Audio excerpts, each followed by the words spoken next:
Excellencies, dear participants, ladies and gentlemen, I greet you all at the 5th Budapeşt Demographic Summit. It's my pleasure to be here with you today and deliver a speech. I would like to thank the government of Hungary for a warm welcome, hospitality, and also for organizing such an important event dedicated to the issue that concerns all of us. I hope that discussion within this framework will be useful and generate new ideas and perspectives in terms of addressing the issue of demography and family. Ladies and gentlemen, while next year we are going to celebrate the 30th anniversary of International Year of the Family, proclaimed by the United Nations, today the concept of family is high on the agenda more than ever before. Armed conflicts, migration, social and economic problems, the pandemic, all of these pose a threat to the security of family. In the face of such challenges, the role that families play has started to be questioned. Degradation of family values, belittling of traditional family model, and attempts to marginalize it endanger the foundations of family. Under these circumstances, it is vital to comprehend again the very essence of this notion, that the institution of family is the basic and the most substantial unit of a society. Importance of family is not only about demographic processes, but also about educating, protecting, and supporting individuals. Moreover, there are the values that family transmits to society. Through shaping people's behavior and character, it is family that shapes present and next generations.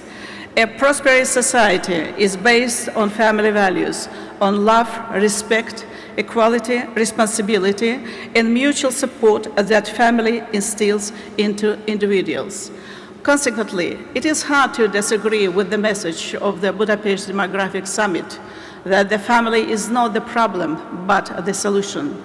However, in order to become the solution, families need the environment that protects, sustains, and supports them. We must acknowledge that more needs to be done in order to protect the well-being of families. More national legislations, social policies, and programs should be developed taking into account family perspectives. It is evident that this issue has surpassed boundaries of one country, one society, and demands stronger international cooperation and sharing of best practices. In this context, family policy of the Hungarian government should be highly appreciated. Promotion and protection of families through various means, financial support and other benefits granted to parents have already led to significant results, such as the increase of number of marriages, fertility rates, and reversion of negative demographic trends. And hosting such an important forum is a testament to Hungary's dedication to international cooperation on family issues. As a country that shares identical family values with Hungary, Azerbaijan is ready to support this cooperation through joint actions and events. Ladies and gentlemen, let me share with you perception and experiences of Azerbaijan regarding the institution of family. As Azerbaijani society is based on traditional and family values, family has an indispensable role in development of our society. It is because family is viewed as a guardian of traditions, national and moral values that define our people. It is family that transmits values such as loyalty, mutual love, respect for parents and elders, tolerance, and cultural legacy from one generation to the next. Indeed, family values are one of the main reasons that in Azerbaijan, representatives of various ethnic and religious groups have lived together in dignity, peace, and friendship for centuries. Subsequently, family policy is one of the priority directions of state policy.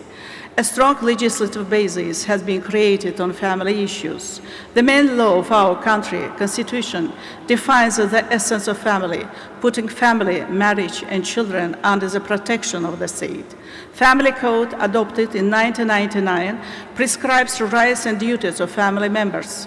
Other laws, including the law on gender equality, rights of children, prevention prevention of domestic violence further regulate family relations.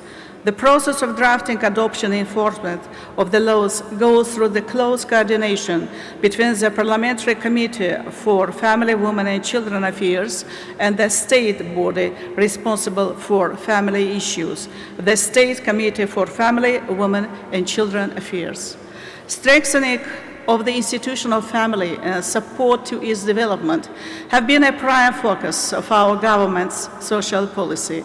Initiatives such as direct social payments to low-income families and people with disabilities, targeted allowances, mortgage loans to young families have led to improvement of well-being of families.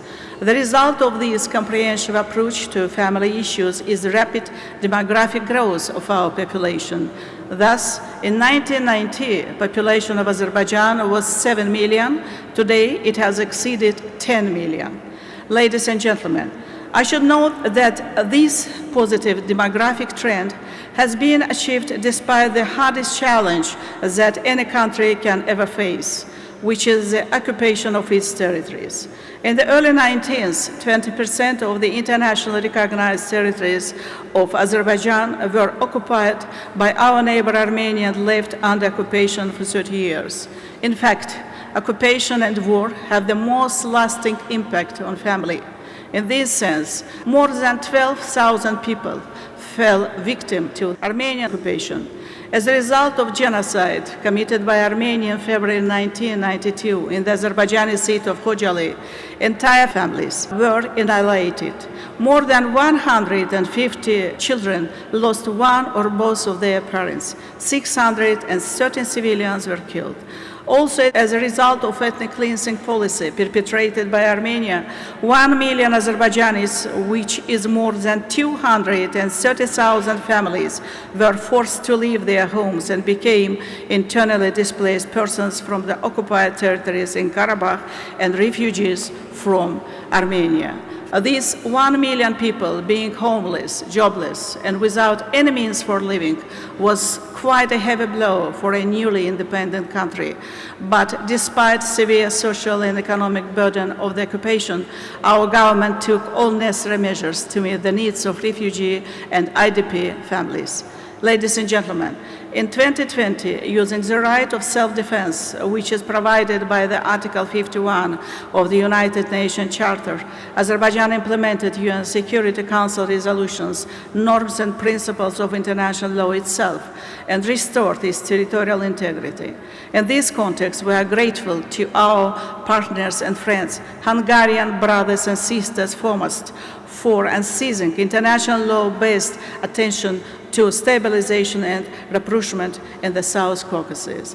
For liberation, our territories were paid a very high price, 3,000 young men's lives. Just imagine how many fathers lost their sons and their future generation. Liberation of our territories at the same time is triumph of historical justice, and it is also victory of moral and family values of our young generation, who, being forced to leave their homes as kids 30 years ago, have returned back to reclaim their lands of their ancestors. Today, with the strong political will of our government under the leadership of His Excellency President Ilham Aliyev and determination of our people, the large-scale reconstruction and rehabilitation works are being conducted in the liberated territories. During the years of occupation, Armenia destroyed almost all cities and villages, vandalized all historical, cultural, and religious sites of Azerbaijan in these territories. Now, 8 cities and hundreds of villages, roads, bridges, power plants, schools, hospitals, and houses are being built from scratch. Former IDP families have already started to return back to their homes. And in line with the first state program of the Great Return to the liberated territories of Azerbaijan, more than 30,000 families will return to these lands within the next 3 years. Social care is a key element of the Great Return program. And social care is very high on the agenda of the Heydar Aliyev Foundation and its leadership. Ladies and and gentlemen, concluding my speech, I would like to once again express my pleasure of being here today with you and wish you and your families success in all your future activities. Thank you very much.